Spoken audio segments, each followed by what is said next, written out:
April 2012. It was a Monday morning like any other in Oakland, California. Students at Oikos University, a small Christian nursing school, gathered for class notebooks, open coffee cups, steaming laughter echoing down the hallway. At 10:30 a.m., the sound of footsteps broke the silence. A man walked in calm but expressionless. In his hand, a .45 caliber handgun. His name was 1L Go, a former student who'd once sat in those same chairs, shared those same classrooms. But today he had come back for something else. Minutes later, gunfire erupted. Witnesses say he ordered students to stand, lined them against a wall, and opened fire one by one. 7 people died. 3 more were wounded. When the shooting stopped, he fled the building, leaving behind one of California's deadliest campus tragedies. But why? Investigators soon learned Go's story was one of loneliness, humiliation, and rage. Expelled from school, drowning in debt and haunted by loss, he believed he had been mocked, disrespected, and betrayed. For months, anger had been building until it finally exploded inside a quiet college classroom. When police found him hours later, Go didn't resist. He simply said, "I just shot people." What began as a story of isolation ended as a national tragedy, a reminder of how fragile sanity can be and how deep resentment can turn into destruction. This is the story of 1L Go, the student who turned his classroom into a killing ground. Classification: mass murderer. Characteristics: university shooting. Number of victims: 7. Date of murders: April 2nd, 2012. Date of arrest: same day. Date of birth: 1969. Victims profile: Charing, Rinzing, Bhutia, 38. Doris Chibuko, 40. Sonam Chodon, 33. Grace Yunhei Kim, 23. Kathleen Ping, 24. Judith Seymour, 53. Lydia Sim, 21. Method of murder: shooting location: Oakland, Alameda County, California, USA. Status: in prison, awaiting trial. The Oikos University shooting occurred on April 2nd, 2012, when a gunman shot at people inside Oikos University, a Korean Christian college in Oakland, California, United States. Within a few hours, the number of reported fatalities reached 7. 43-year-old 1L Go, a former student at the school, was taken into custody and identified as the suspect in the shootings. Along with the California State University Fullerton massacre, this was the 3rd deadliest university shooting in United States history, after the Virginia Tech massacre and the University of Texas Clock Tower shooting, and the 7th deadliest U.S. school massacre overall. It is also considered the deadliest mass killing in the city's history. Details: the shooting happened at approximately 10:30 a.m. Pacific Daylight Time on Monday, April 2nd, 2012, when a gunman opened fire with a .45 caliber semi-automatic handgun with 4 fully loaded 10-round magazines on the university's campus located at the Airport Business Park in East Oakland near the Oakland International Airport. The suspected gunman, 43-year-old 1L Go, stood up in a nursing classroom while class was in session, ordered classmates to line up against the wall, and fired at them. The gunman was reported to have said, "Get in line, I'm going to kill you all," before opening fire, according to a witness. 7 were reported dead and 3 others injured. The attacker continued to fire shots as he fled the campus, driving away in a car belonging to one of the victims. Hours later, he surrendered to authorities at a Safeway supermarket in the nearby South Shore area of Alameda, about 5 miles away from the scene of the shooting. Suspect: the suspected shooter is 43-year-old 1L Go, sometimes reported as 1Go Ko or 1Ko Go, a former student at Oikos University. He was residing in Oakland at the time of the attack. A native of South Korea, he followed his parents and two older brothers to the United States at a young age and later naturalized as a U.S. citizen. When Go arrived to the United States, he first resided in Springfield, a community in Fairfax County, Virginia, outside of Washington, D.C., and then moved to Hayes in rural southwest Virginia, where he had minor traffic citations and debts. In February 2002, he changed his name from Soo Nam Ko because he felt his birth name sounded like a girl's name. Go later moved from Virginia to the San Francisco Bay Area, where he took up residence in Castro Valley and in Oakland. His mother, Ok Chul Kim, also lived in Oakland, while his brother Soo Wan Ko, an administrative non-commissioned officer in the United States Army, and another brother, Soo Kwon, remained in Virginia. On March 8, 2011, Soo Wan was killed in an automobile accident in Virginia while on assignment for the George C. Marshall Center. Later that year, his mother returned to Seoul, South Korea, where she died as well.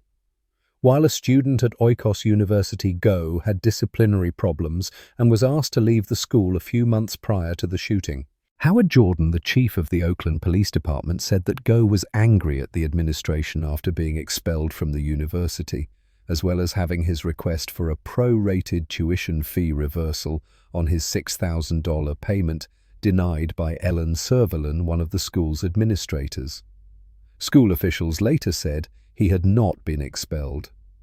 Jordan said Go went to Oikos with the intent of locating a female administrator, but when learning she was not there, he opened fire at random people. Jordan said Go was also upset that students in the past, when he attended the school, mistreated him, disrespected him, and things of that nature. Hearings. Go was arraigned before Judge Sandra Bean of the Alameda County Superior Court on April 4th and charged with 7 counts of murder and 3 counts of attempted murder, but did not enter a plea at the time.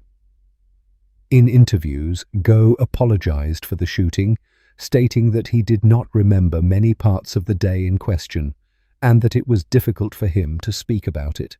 He was also hospitalized and began refusing to eat. 3 weeks after his arrest, county sheriffs reportedly considered the possibility of obtaining a court order to have him fed forcibly through a feeding tube. Go later resumed eating, though he had lost 20 pounds, 9.1 kilos.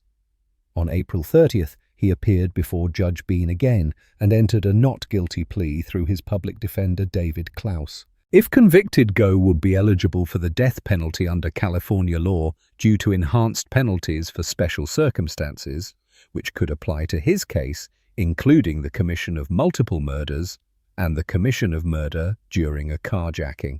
Go's pre-trial hearing was originally scheduled for June 30th. It was eventually held on October 1st before Judge Carrie Panetta. Klaus argued that Go was not mentally competent to stand trial, and so Panetta ordered that the hearing be adjourned until November 16th so that a competency evaluation could be conducted. Go used the services of a Korean interpreter during the hearing and briefly disrupted the proceedings with an outburst when Klaus began speaking about Go's mental competence. The court appointed 2 psychiatrists to evaluate Go.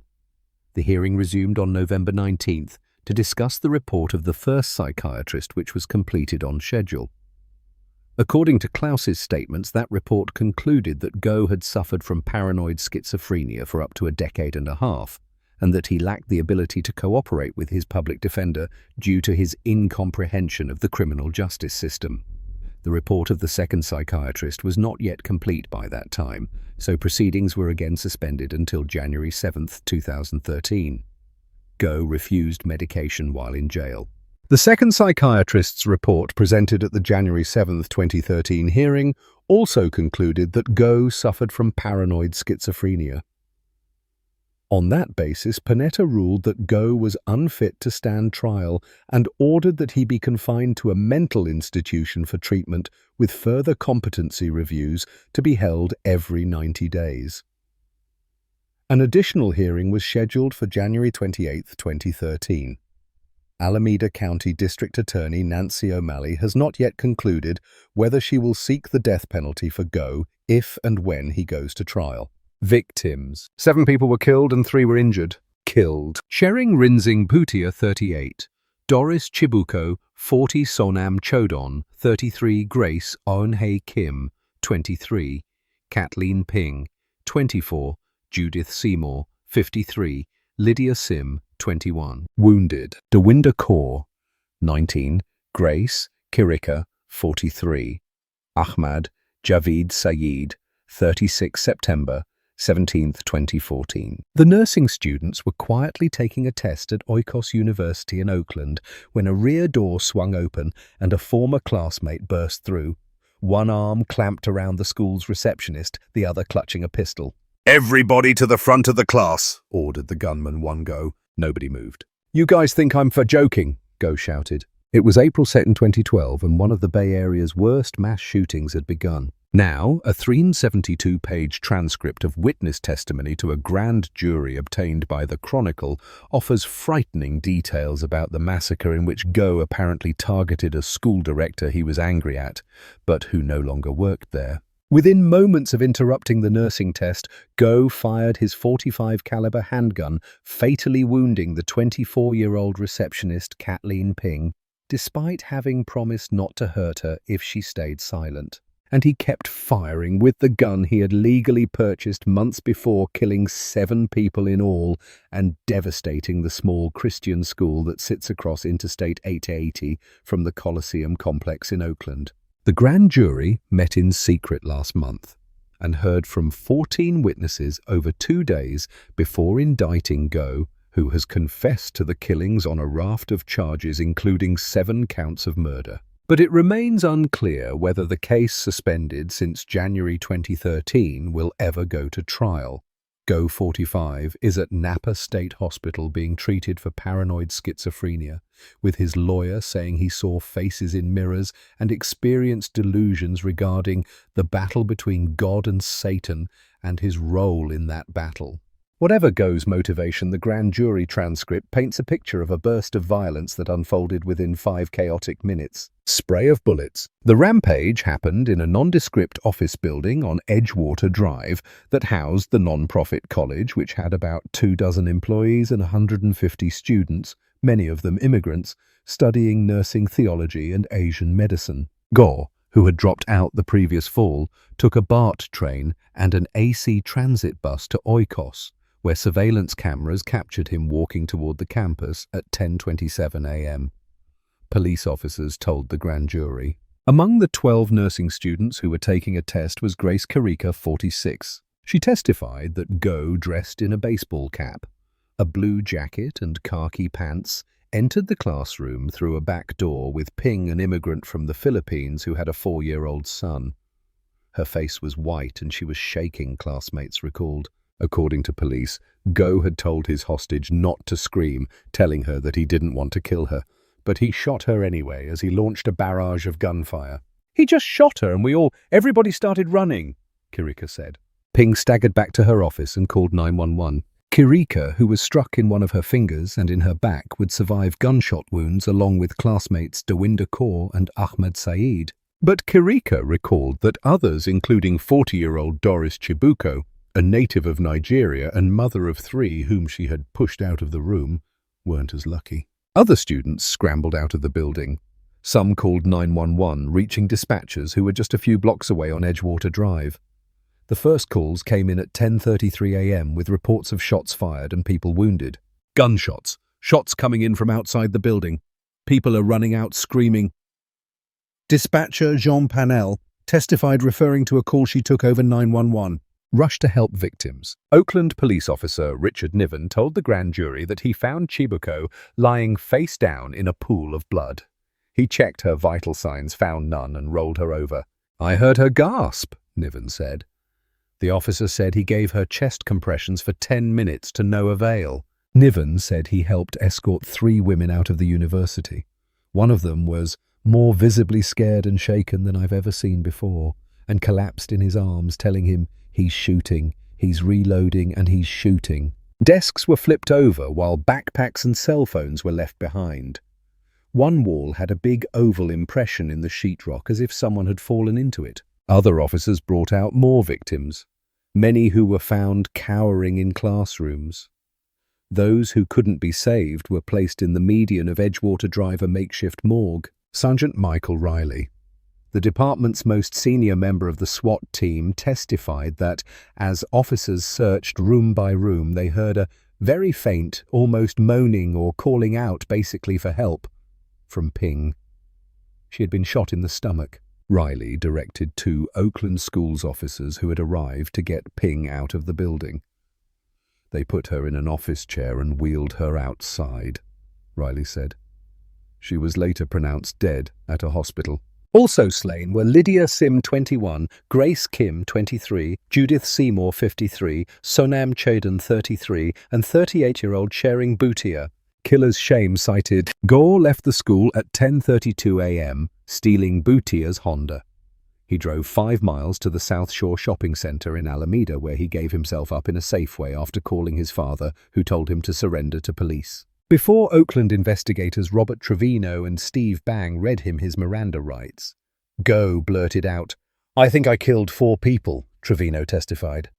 After being read his rights, Go allegedly told police he had a plan to kill Wonja Kim, who had been Oikos' assistant director of nursing, and then take his own life. He had thought that she let people harass him, and that somehow she led these people to hate him, Trevino told the grand jury. Go had apparently dropped out without a full refund of his $6,000 tuition payment. He suggested he left the school after complaining about cheating, and he made references to feelings of shame, that he worried about being the laughingstock at the school. Gunman's story, Go said. It wasn't anyone's fault that he hadn't gotten the refund, but they should have taken him more serious, Trevino testified. The ex-student apparently had no qualms about gunning down multiple people, telling investigators, "I killed one, why not 2? Gore, though, did have some misgivings, Trevino said. The teacher of the nursing class, whom he called Ms. Laura, was a very nice lady, whom he spared as she hid under her desk. Go told Trevino and Bang that he had seen her hiding under the desk and that he felt bad that she actually had to see what was going on. Go's gun, which he had bought at least 2 months earlier, was found several days later, discarded in a saltwater channel near Oikos. Police Lieutenant Randy Wingate testified. 3 empty magazines were found nearby in the muck. The mass shooting could have been worse. The pistol had 8 rounds in its 10-round magazine and 1 in the chamber. Oakland massacre gunman's boasts about violence revealed as relatives mourn students shot because they didn't do what he said. Gunman named as 1L Go, 43, a former nursing student. Gore believed he was disrespected by younger students. Shot and killed 6 women and 1 man. Students told, "Get in line and I'm going to kill you all," before he opened fire. Gore was thousands in debt and had 2 deaths in the family. April 6, 2012. A professor who taught the suspect in a shooting rampage at a Christian college has revealed that 1 Go used to brag about violence. Professor Romy John Delariman met Go 43 at the beginning of his nursing course at Oikos University, a small Christian school in Oakland, California. The professor said Go repeatedly told a story about beating up someone who tried to mug him in San Francisco. Go also added that when he was bored, he would go to the park and pick fights. The tutor said Go was one of his most eager students in the nursing program, but that the 43-year-old felt disrespected and bullied by younger classmates. Gore was arrested Monday on suspicion of opening fire at the college, leaving 6 students and a receptionist dead. 3 others were also wounded. Police believe that Go had been looking for a female administrator who expelled him earlier this year when he carried out his plan to inflict pain on the school. The coroner's office named the victims as Judith Seymour, 53, of San Jose, Lydia Sim, 21, of Hayward, and 33-year-old Sonam Chodon of El Corrito.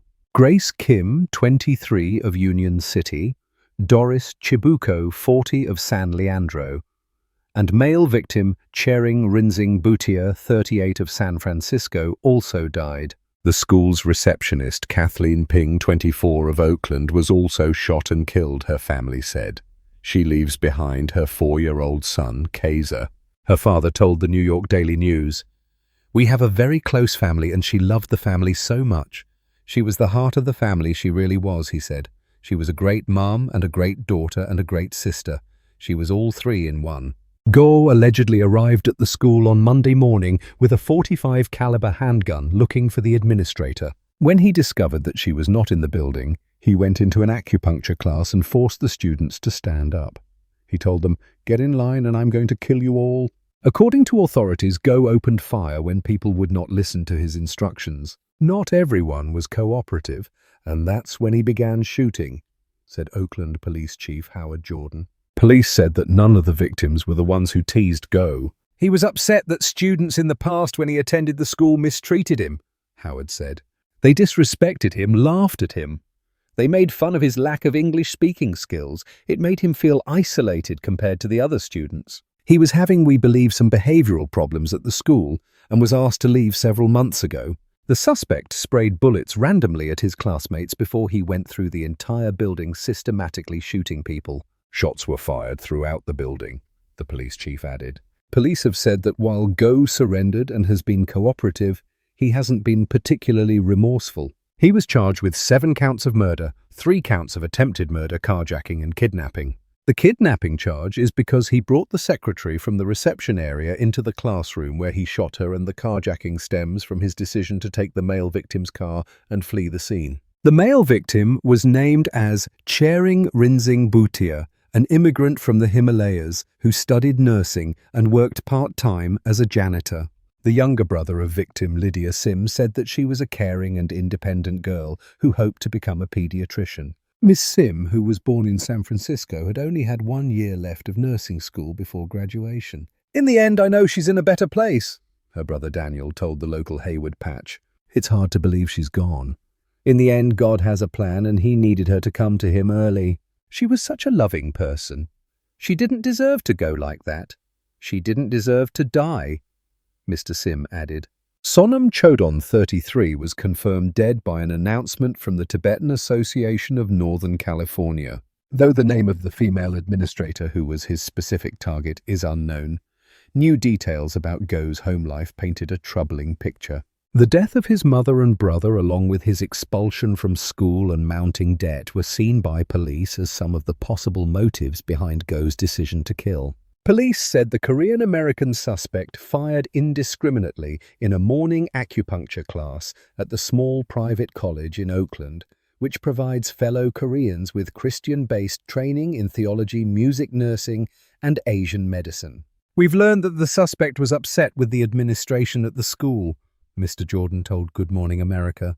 Go fled the scene in the Honda Civic that belonged to the male victim, Charing Rinzing Bhutia, and was arrested about an hour later in a Safeway shopping center car park several miles from the school. Sergeant Howard said Go told officers he chose to drive to the Safeway because just wanted to get away from the area as soon as he heard people calling 911. He apparently handed himself in and confessed to a grocery store security guard he had shot several people. The shooter was said to be a former nursing student who had been absent from class for months after being expelled. One officer said he clearly had some kind of grudge against the school. His problems began before he started taking classes at Oikos. Go moved to the Bay Area after living in Virginia. While there, he started sinking into debt, collecting a number of minor traffic tickets, and was evicted from an apartment complex after owing $1,300 in overdue rent. In addition, the tax liens that he collected in 2006 and 2009 totaled $23,000. According to the San Francisco Chronicle, his brother Army Sergeant Soo-Won Ko died in a car accident in March 2011. His mother, Ok Chul Kim, died a year ago, though she lived in Seoul, South Korea after moving from Oakland. Go's father, Young Nam Ko, used to live in Oakland near Go, but neighbors said that Ko recently moved. Go's other brother, Soo Kwon Ko, still lives in Virginia. Emergency services first received a call at 10:33 a.m., 5:33 p.m. GMT yesterday, reporting a woman on the ground bleeding. As more calls came in from the school, the first arriving officer found a victim suffering from a life-threatening gunshot wound, he said. More officers arrived and formed a perimeter around the school in the belief that the suspect was still inside, he said.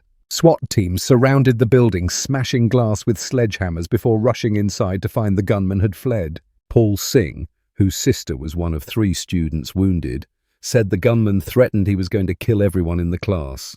"She told me that a guy went crazy and she got shot," her brother Paul Singh told the Oakland Tribune. "She was running, she was crying, she was bleeding, it was wrong." A memorial service will be held at 6 p.m. tonight at the local Korean United Methodist Church. Panicked students took refuge where they could. Tashi Wangchuk said his nursing student wife locked the door to an adjoining classroom and turned off the lights. He said the man banged on the door several times and started shooting inside to break the glass but didn't go in. One student, 19-year-old Dawinder Kaur, told her brother she was in her nursing class when a former student who had been absent from the class for months told them all to line up against the wall. About 35 students were in the single-story college at the time. 5 died at the scene, and 2 others were pronounced dead after being rushed to hospital. "It was an unprecedented tragedy, shocking and senseless," Mr. Jordan said at a press conference. "No words can express the gravity of this incident." Gore was not thought to have a criminal record. He gave himself up to a shop security guard after the killings after admitting to shooting some people. Police spokesman Cynthia Perkins said 7 people were dead. She did not release any other details. Chief Jordan said this unprecedented tragedy was shocking and senseless. A security guard at the supermarket approached the man because he was acting suspiciously, KGO-TV reported. The man told the guard that he needed to talk to police because he shot people and the guard called authorities. Lisa Resler said she was buying fruit at Safeway with her 4-year-old daughter when she saw the man dressed in khaki. She later learned was the suspect walked toward the store exit. "He was just in the store, looking like somebody who was going to pick a deli sandwich up or something," she said. When she left the store, she saw him standing next to 2 police cars. She said she saw an officer kick his legs apart and pat him down for weapons, but said they didn't appear to find anything. "He didn't look like he had a sign of relief on him. He didn't look like he had much of any emotion on his face," she said. "From what I could see, he was completely cooperative with police. He wasn't saying a word." Television news footage showed officers surrounding the building in search of the suspect, described as a Korean man in his 40s with a heavy build and wearing khaki clothing. The footage also showed wounded people being carried out of the building. Founder and head of school, Pastor Jong Kim, said that the shooter had been a nursing student at Oikos. He would not say if the man had been expelled or dropped out of the nursing program. He said he believed there were about 30 or so gunshots and said that he stayed in his office during the shooting. Myung-Soon Ma, the school's secretary, said she could not provide any details about what happened at the small private school which serves the Korean community with courses from theology to Asian medicine. "I feel really sad, so I cannot talk right now," she said, speaking from her home. Deborah Lee, who was in an English language class, said she heard 5 to 6 gunshots at first. "The teacher said, 'Run,' and we run," she said.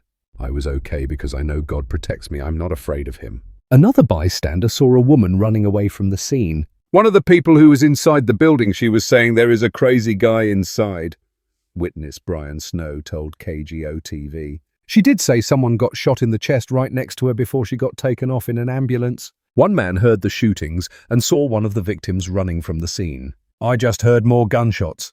A lady came out running and she had blood on her arm, but I didn't know how bad the wound was," said Brian Snow, who was at a credit union near the school at the time of the shooting. "She was just trying to make sure everyone was safe and took off her jacket and she had a big old hole in her arm," he told KGO Radio. California political figures expressed their condolences at the horrific events. Governor Jerry Brown said, "The tragic loss of life at Oikos University today is shocking and sad. Our thoughts and prayers go out to the victims, their families and friends, and the entire community affected by this senseless act of violence." U.S. Senator Barbara Boxer added, "I am praying for a full and speedy recovery for all those injured in today's shooting."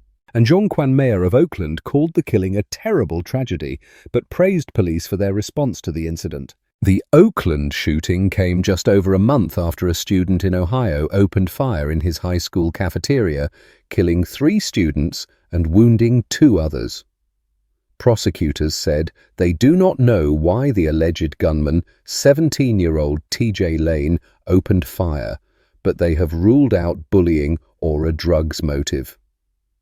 In the aftermath of the shooting, the city of Oakland stood in silence. 7 lives were gone, students and teachers who came to learn to build better futures, now remembered only in photographs and prayers. 1L. Go, the man responsible, was arrested the same day. When questioned, he showed little emotion. He said he felt disrespected, ignored and forgotten. Those words became the chilling echo of what had driven him. Anger turned inward until it consumed everything around him.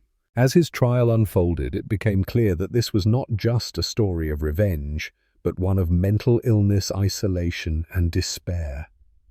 Go's life had been marked by loss, his mother's death, his brother's suicide, and years of quiet alienation. In the end, the classroom became the stage for a tragedy that could have been prevented. Declared mentally unfit to stand trial, Go was sent to Napa State Hospital, where he remains under psychiatric care. But for the families of the victims, there is no recovery, no treatment strong enough to erase the pain.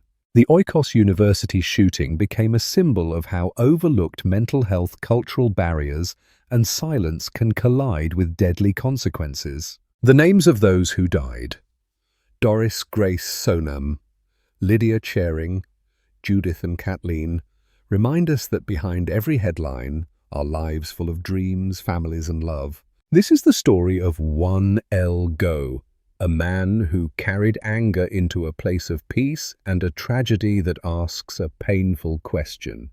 How many warnings do we ignore before it's too late?